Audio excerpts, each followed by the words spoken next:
Episode 56 Saisha की बर्बादी at Rathore residency. Aniruddh car park करके घर के बैकयार्ड की तरफ जा रहा था, आयशा की नज़रों से बचकर।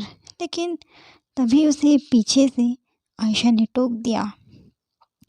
अनिरुद्ध, आयशा ने उसे पीछे से आवाज़ लगाई। वो पीछे मुड़ा और बोला, जी भाभी, तुम इतनी रात को पीछे बैकयार्ड में क्यों जा रहे हो? आयशा ने शक करते हुए उससे पूछा।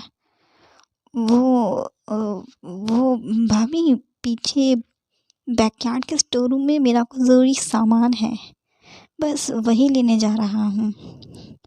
अनिरुद्ध ने हिचकिचाते हुए जवाब दिया।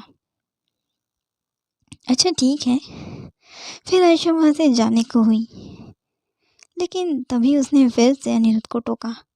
अच्छा, अभय कब तक आएंगे? वो भैया बस आते ही होंगे, रास्ते में है वो अभी, अनिरुद्ध ने जवाब दिया। फिर आयशा वहाँ से चली गई और अनिरुद्ध पीछे बैकयार्ड में। नीचे बेसमेंट में अभय और जितेंद्र पहले से ही मौजूद थे, अनिरुद्ध के आने का इंतज़ार कर रहे थे। ये अनी कहाँ रह गया? इतनी देर क्यों लग रही है इसे आने में? अभय जितेंद्र से बोला।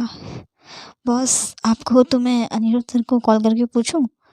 जितेंद्र ने अभय से कहा, लेकिन तभी बेसमेंट की सीढ़ियों से नीचे उतरने की आवाज़ आई तो वो दोनों समझ गए कि अनिरुद्ध आ गया है। कहाँ रह गया था तू? इतनी देर क्यों लगाई आने में? अभय ने उससे पूछा। भाई, मैं तो टाइम पर ही पहुंचने वाला था, लेकिन तभी आपका जग्गा जासूस बीवी ने मुझे टोक दिया कि मैं बैकयार्ड में किस काम से जा रहा हूँ, अनिरुद्ध ने जवाब दिया। ठीक है, वकील ऐसे ही होते हैं, सवाल जवाब करना तो उनका पेशे का हिस्सा होता है।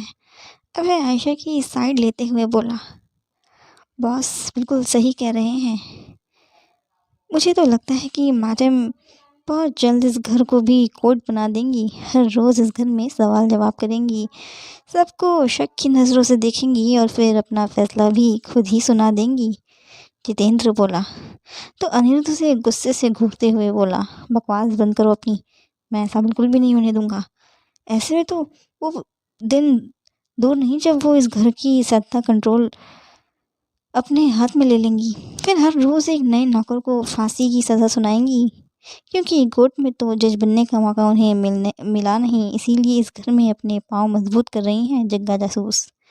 अरे बस, तुम दोनों कितना ओवर थिंक करते हो। ऐसा कुछ नहीं करेगी वो, मैं अभी ज़िंदा हूँ, मेरे जीते जी उसके हाथ में कोई कंट्रोल नहीं जाएगा, अभय ने उन दोनों से कहा। तो अनिरुद्ध ने राहत की सांस ली, लेकिन तभी अभय दोबारा बोला, और चलो, अगर घर का कंट्रोल मैंने उसके हाथों में दे भी दिया अगर, तो इसमें क्या बुरा हो जाएगा? उसके इस घर में होने से ये घर वापस से ज़िंदा तो हुआ कम से कम।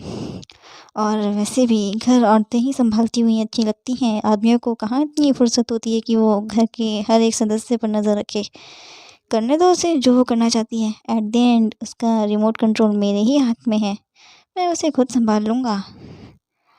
अब अनिरुद्ध और जितेंद्र कुछ नहीं बोले, क्योंकि वो दोनों इस बात को से वाकिफ़ थे पहले से ही कि अभय आयशा के खिलाफ वैसे भी कुछ नहीं सुनने वाला है, इसलिए वो दोनों शांत ही रहे। अच्छा, मैंने तुम दोनों को यहाँ पर बहुत ज़रूरी बात करने के लिए बुलाया है, अभय चेयर पर बैठते हुए उन दोनों से बोला। ज़रूरी बात? वो दोनों एक साथ बोले। हाँ, ज़रूरी बात। ये ज़रूरी बात माँ से जुड़ी हुई है, अभय ने कहा। तो अनिरुद्ध के अंदर इंटरेस्ट जाग उठा अपनी माँ से जुड़े टॉपिक के लिए। क्या हुआ भाई, माँ की मौत से जुड़ा कोई सबूत मिला क्या आपको, जो मंजीत कौर के खिलाफ हो? अनिरुद्ध क्यूरियस होकर बोला। नहीं, अभय ने कहा। तो फिर? अनिरुद्ध और भी ज़्यादा क्यूरियस हो गया, इनफैक्ट जितेंद्र भी। आज मैं मिस्टर राठौर से मिला, मैंने उनसे माँ की मौत के बारे में पूछा, तो उन्होंने मुझे बस यही जवाब दिया कि माँ अपनी मौत की ज़िम्मेदार खुद थी। मंजीत कौर की इन सब में कोई गलती नहीं थी। इनफैक्ट वो ये कह रहे थे कि माँ ने मंजीत कौर और दीपिका और बाकी कई लोगों की ज़िंदगी बर्बाद करके रख दी थी। उनका ये कहना है कि असल में माँ बेदी खानदान की कातिल थी। अभय ने उन दोनों को पूरी बात बताई, जो भी उससे कैफ़े में अधिराज ने कही थी। उनका ये कहना है कि माँ की वजह से आयशा की जान खतरे में थी। अभय ने एक नई लाइन कही जिसे सुन जितेंद्र हैरान हुआ, लेकिन उतना ही तेज गुस्सा अनिरुद्ध के चेहरे पर था। वो आदमी आपको बहला रहा है और आप बहल रहे हो। मैं आपसे कह रहा हूँ भाई, आप उस आदमी की बातों में मत आइए। पता नहीं मिस्टर राठौड़ का मंजीत कौर के साथ क्या रिश्ता है जो वो उसे बचा रहे हैं। अनिरुद्ध ने जब अनिरुद्ध ने जब ये बात कही तो अभय ने उसे शांत करते हुए कहा, यकीन तो मैं भी नहीं करता मिस्टर राठौड़ पर, इसीलिए तो मैंने उनकी स्टेटमेंट पर भरोसा करने के लिए एक नई ट्रिक उसे यूज़ की। मैं अभी थोड़ी देर पहले मिसेस राठौड़ से भी मिला, उन्होंने भी यही सेम बात करी माँ के। अभय अपनी बात पूरी भी नहीं कर पाया कि तभी अनिरुद्ध का गुस्सा फट पड़ा। आप इतने बहाने क्यों बना रहे हैं भाई? अगर आपको अपनी सास से अपनी माँ की मौत का बदला नहीं लेना है तो आप साफ मना कर दो। ये मिस्टर एंड मिसेस राठौड़ का बहाना क्यों बना रहे हो? अनिरुद्ध ने अभय के साथ बदतमीजी करनी शुरू कर दी। अगर आलस बदला नहीं लिया जा रहा आपसे बदला नहीं लिया जा रहा है जग्गा जासूस से, आपके दिल में अब उसके लिए प्यार उमड़ने लगा है तो इट्स ओके। आप अपनी हैप्पी फैमिली के साथ जियो, क्योंकि अब आगे जो करना होगा मैं वो खुद करूँगा।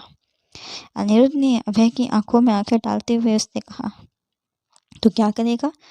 अभय ने शांत लहजे में उससे पूछा, जो आपने किया था वो अब मैं करूँगा।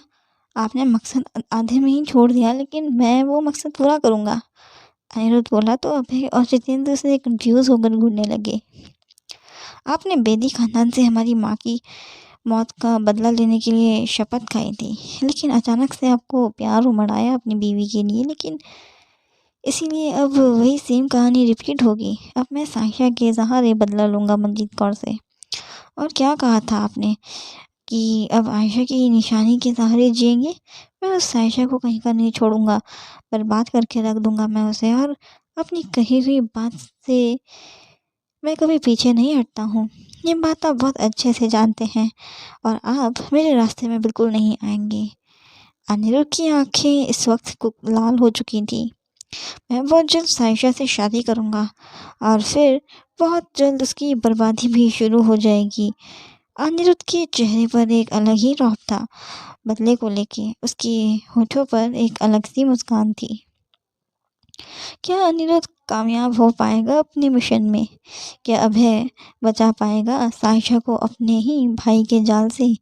क्या अभय रोक पाएगा अनिरुद्ध को गलत कदम उठाने से? जानने के लिए जुड़े रहे कहानी के साथ।